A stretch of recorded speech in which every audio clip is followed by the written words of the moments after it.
Вы смотрите выпуск детских новостей. В эфире работаем мы, Диана Сивцева и Альберт Миронов. Здравствуйте. 1 июня весь мир отмечает Международный день защиты детей. И это один из самых старых международных праздников. Решение о его проведении было принято в 1925 году на Всемирной конференции, посвященной вопросам благополучия детей в Женеве. Впервые его отметили в 1950 году. У Международного дня детей есть флаг. Его зеленый фон символизирует рост, гармонию, свежесть и плодородие. На нем изображена планета Земля, как символ нашего общего дома. Вокруг него размещены разные фигурки – красная, желтая, синяя, белая и черная. Эти человечки символизируют разнообразие и терпимость. В Международный день защиты детей в нашем городе всегда проводят праздничные мероприятия.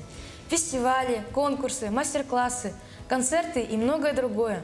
Наконец-то наступили долгожданные летние каникулы. Впереди целых 3 месяца отдыха. Наши коллеги уже выбрались за пределы республики и успели сделать материал прямиком из известного международного детского центра «Артек». Подробнее в сюжете Никиты Павлова. Сейчас мы находимся на 6-й юбилейной смене «100 лет дорога детства» в Международном детском центре «Артек», которая посвящена его столетию.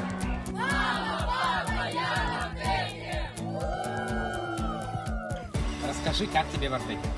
В Артеке очень классно. Я уже здесь 6-й раз. Здесь очень насыщенная атмосфера. Ребята очень хорошие. Всегда отряд попадается самый лучший. Насыщенная программа. Каждый день что-то интересное. Куда-то ходим, что-то вообще делаем. И всегда без дела не сидим. Это очень мне помогает развить себя. Например, я сейчас попал в театральный отряд. И мне здесь очень нравится. Мы ставим какие-то постановки, надо учить какие-то слова и импровизировать. Ну это же, правда, это классно. Что такое Международный детский центр «Артек»? Международный детский центр «Артек» – это такое место, где дети могут приехать за ценными знаниями. Со всего мира к нам они приезжают и уезжают абсолютно счастливые. «Артек» – это страна детства. При этом ребенок здесь не только получает что-то новое, но и может оздоровиться. Тем более изначально, в 1925 году, «Артек» и задумался как оздоровительный детский лагерь. И сейчас министр образования Кравцов развивает этот центр и делает все возможное для того, чтобы дети как учились, так и просто получали удовольствие от пребывания здесь. Чтобы попасть в «Артек», надо загрузить свои достижения в автоматизированную информационную систему «Артек» на портал artek.дети. Там учитываются достижения на различных соревнованиях, конкурсах, олимпиадах у всероссийского, международного, муниципального и так далее уровней. Никита Павлов, Гурзуф. А наш коллега Володя Михайлов сейчас находится в культурной столице России и готов рассказать нам об одном из самых красивых исторических городов мира – о Санкт-Петербурге. 27 мая 2025 года Санкт-Петербург отмечает свое 322-летие. В этот день, в 1703 году, на Заячьем острове император Петр I заложил Петропавловскую крепость. Чертежи будущей крепости начертил сам Петр Великий. Эта дата и считается днем основания города, который более 200 лет являлся столицей Российской империи. Санкт-Петербург – первый город России, который развивался по заранее разработанному плану. Новому городу Петр I придавал важное стратегическое значение для обеспечения водного пути из России в Западную Европу. Первые 10 лет существования главной частью города являлся городской ныне Петроградский остров.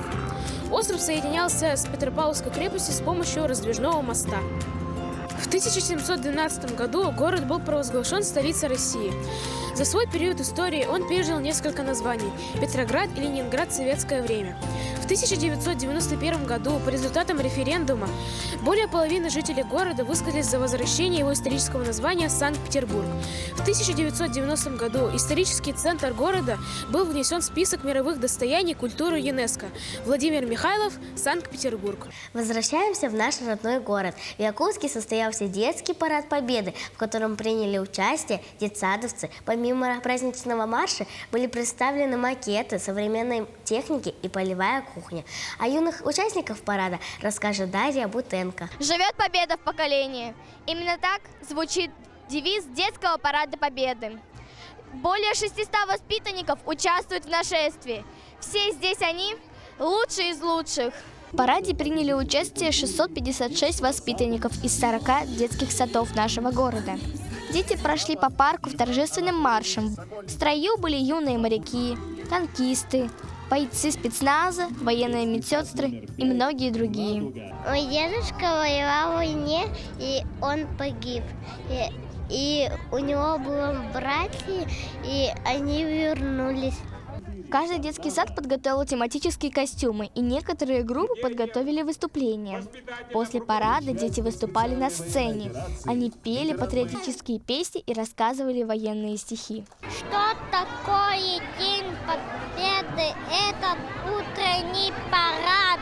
Едут танки и ракеты, маршируют строй солдат. Также выступали и взрослые. Выступал хор, ансамбли и чтецы. И также выступали с вальсом.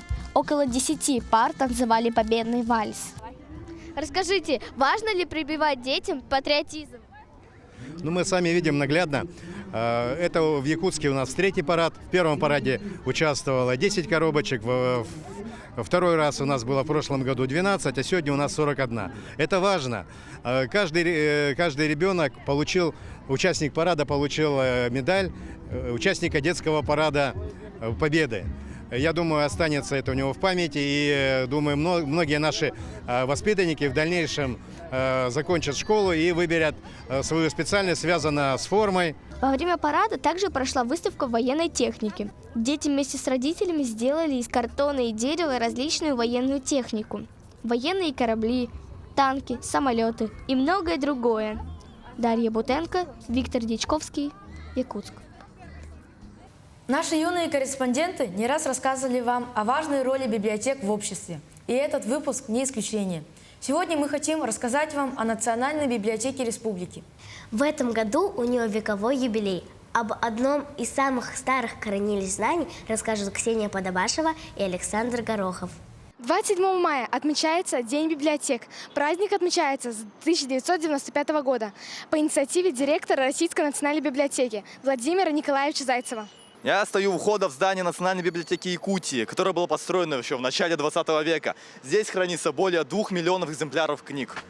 Являясь историческим зданием, Национальная библиотека Якутии вбирает в себя знания множества поколений, сохраняя старинные книги. Это место – важное культурное наследие Якутии. Тут царит атмосфера знаний и мудрости. В стенах библиотеки хранятся работы великих якутских ученых Алан Хо на языках коренных народов Севера и фотографии столетней давности. Наша библиотека всегда рада обслуживать читателей бесплатно. Сюда можно прийти своими ногами, записаться в библиотеку со стороны Октябрьской улицы, взять читательский формуляр, оформить читательский билет и прийти сюда и сказать сотруднику: меня интересует книга, допустим, 18 века. И они, конечно же, выдадут вам в ускоренном времени. Вы здесь можете это прочитать, но домой их брать нельзя. Первая библиотека на Руси была создана еще в 1437 году, а массовое распространение они получили в 18 веке. Следующее большое развитие библиотеки получили в 1917 году с приходом к власти большевиков. Сейчас в России существует около 40 тысяч библиотек, а также работает обширная электронная национальная библиотека, которая включает в себя более 5 миллионов книг.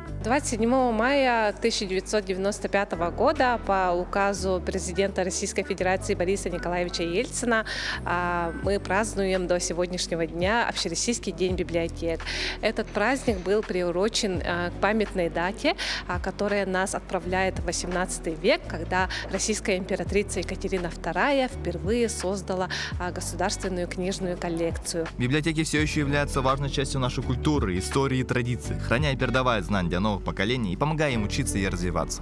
Ксения Подобашева, Александр Горохов, Нюргун Старостин, Якутск. На этой неделе в нашей республике состоялся Дальневосточный форум креативных индустрий. И нашим самым юным корреспондентам удалось побывать в одном из самых интересных мероприятий, который тоже проходил в рамках этого форума. Традиционное и современное искусство сплелись в старом городе. Труд мастеров был представлен на выставке ярмарки «Город мастеров». Наташа Колосова и Алеша Синкинеев. Подробнее. В старом городе развернулась яркая и необычная выставка-ярмарка. Фестиваль объединил мастеров, художников, ремесленников и тех, кто любит и ценит ручной труд. На ярмарке будут представлены работы более 30 якутских мастеров. Это одежда, посуда и аксессуары. На ярмарке будут представлены уникальные куклы, посвященные к 80-летию Победы. Куклы, представленные на выставке, отражают не только нашу культуру, но и нашу историю. Скажите, пожалуйста, чем уникальны работы мастеров? Наши работы уникальны тем, что они делаются на самом северном городе мира. И они не уступают, можно сказать, работам мастеров-кукольников из Москвы, например, да? Ага. Вот здесь именно вот на 80-летие Победы вот на этой выставке вот представлена, например, большая такая композиция «Поезд Победы» называется, да? Ага, это вот тоже историческое, получается, имеет историческое значение, да. Гости могли научиться лоскутному шитью, бисероплетению и плетению из конского волоса. Каждый желающий мог попробовать себя в роли мастера, изготовив свое изделие. Чем уникальна ваша выставка? Наша выставка «Ярмарка» уникальна тем, что, во-первых, у нас проводится в таком замечательном в истории архитектурном месте, да, как Старый город. На свежем воздухе у нас, здесь у нас представлены работы народных мастеров Якутии, также молодых дизайнеров, художников. Фестиваль показал, что вдохновлять может каждый, а живое искусство объединяет людей и помогает сохранить культуру нашего народа. Алеша Синькнеев, Наташа Колосова, Станислав Потапов, Якутск. Далее о спорте. В Якутске состоялся региональный этап Всероссийского фестиваля ГТО среди детей, в котором приняли участие 13 команд со всей республики. Об испытаниях и нормативах ГТО расскажут Анжелина Матлашук и Алексей Сургутский. 28 мая прошел первый день регионального этапа фестиваля ГТО, в котором приняло участие 13 команд, то есть 104 участника. Для допуска к этим соревнованиям ребята должны были иметь серебряный либо золотой значок с участием на муниципальном этапе. Но те, кто сдал на бронзу, они не получают допуск. На мой взгляд, ГТО очень сейчас важно в нашей республике. Вот много детей специально к этим соревнованиям готовятся, всю зиму готовятся и приходят, вот соревнуются здесь. Тут очень серьезное соревнование, отбор сборной республики Саха-Якутия. Победители будут представлять честь нашей республики уже в сентябре-октябре месяце в лагере «Артек» на всероссийских соревнованиях по ГТО. ГТО включает в себя различные испытания, которые оценивают силу, выносливость, гибкость и скорость. До 1 июня запланировано проведение 4 испытаний, которые также будут зачетными для спартакиады. Якутские прыжки, спортивное ориентирование, многоборье, стрельба из лука. Каждый подготовленный участник может принять участие и проверить свои возможности. Мы проходили отборочные туры, и я попала туда, и месяц мы где-то так тренировались и полетели в город на соревнования. Вот какие у тебя сейчас ощущения, что ты чувствуешь, что ты ожидаешь? Я ожидаю получить бронзу хотя бы, я не знаю, хоть что-нибудь. А так, хорошие впечатления, мне все нравилось. В Якутске прошел региональный этап Всероссийского фестиваля ГТО, где сдавали нормативы сильнейшие команды юношей и девушек в возрасте 12 до 15 лет. В течение 3 дней судьи принимали тест по выносливости, гибкости и скорости, где будут определены сильнейшие духом и физической силой. В этом году фестиваль посвящен к 80-летию Великой Победы. Кроме того, результаты ГТО войдут в зачет спартакиады учащихся Республики Саха-Якутия. Это мероприятие предоставило участникам уникальную возможность продемонстрировать свои достижения и умения в спорте, а также объединит участников в духе дружбы и здоровой конкуренции. Алексей Сургутский, Анжелина Матлашук, Владимир Павлов, Якутск. Открытый республиканский турнир по боксу среди юношей состоялся в детской юношеской спортивной школе номер 1. Подробнее в сюжете Кристины Катаконовой и Дамира Сыромятникова. Сегодня в детской юношеской спортивной школе номер 1 начинается праздник бокса. 3 дня будет проходить открытый республиканский турнир, где будет 14 весовых категорий. Перчатки скрестят 110 юных спортсменов из 5 регионов республики. Соревнования посвящены 80-летию Победы в Великой Отечественной войне, году защитника Отечества в России и году защитника Родины в республике. Турнир проводится уже 6-й раз. Соревнования организовала кадетская школа-интернат среди юношей отделения спортивной школы Олимпийского резерва. Участие принимают множество спортивных клубов, среди которых не только боксеры, но и кикбоксеры. Что вы можете рассказать о своих воспитанниках? О своих воспитанниках Мы пришли за золотом, и на этом все сказано. Пришли только за золотом, но мы сами не боксеры, мы ки-боксеры. Но так как у нас соревнования закончились, как крайний турнир на этот сезон, решили по боксу выступить. Это мероприятие направлено на привитие военно-патриотического духа, укрепление чувства гордости за свою страну и увековечиванию памяти ветеранов боевых действий. Почему ты решил участвовать в этом турнире? Потому что мне нравится бокс, нравится соревноваться. Как долго ты уже занимаешься боксом? Полгода. Турнир объединил любителей данного вида спорта. И кто знает, может быть, среди участников, возможно, есть будущий олимпийский чемпион. Дамир Сыромятников, Кристина Катаконова, Виктор Девчевский, Якутск. Тамара Степанян подготовила сюжет, в котором расскажет о наших выпусках детских новостей. Смотрим.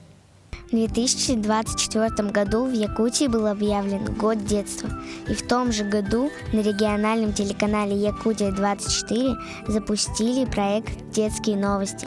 Первый выпуск вышел в Международный день защиты детей 1 июня 2024 года. Дорогие ребята, наступила долгожданная пора – летние каникулы. А как мы их проведем? Я, например, собираюсь улетать в город Казань, где учится мой старший брат.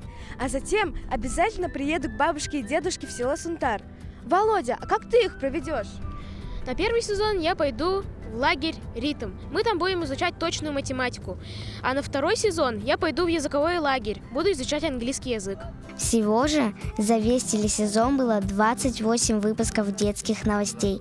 Каждое воскресенье в 15 часов мы освещали самые яркие события, произошедшие за неделю. В «Красном веке» суровой природы. Об этой книге мы узнаем. Который будет длиться. Вилюев в конце. Сборник историй. К произведению действующим взрослым. Приморского края, Хабар. Для детских садов За весь ТВ-сезон мы для вас, дорогие телезрители, старались осветить самые разные темы. Помимо авторских работ, мы также затронули важные темы, такие как 80-летие Победы в Великой Отечественной войне, а также культурные и спортивные мероприятия. Насыщенный, полный ярких воспоминаний. Проект «Детские новости» завершается также Международный день защиты детей. И мы хотим сказать вам большое спасибо, дорогие телезрители, что все это время были вместе с нами. Тамара Степанян, Якутск. Дорогие телезрители, это был наш последний выпуск детских новостей. Весь текущий телесезон мы рассказывали вам о самых интересных событиях, происходящих не только в нашей республике, но и в стране. Оставайтесь всегда в курсе событий. Еще раз поздравляем вас с Международным днем защиты детей. И желаем вам крепкого здоровья, успехов во всех начинаниях и отличного летнего отдыха. С вами были мы, Диана Сивцева и Альберт Миронов.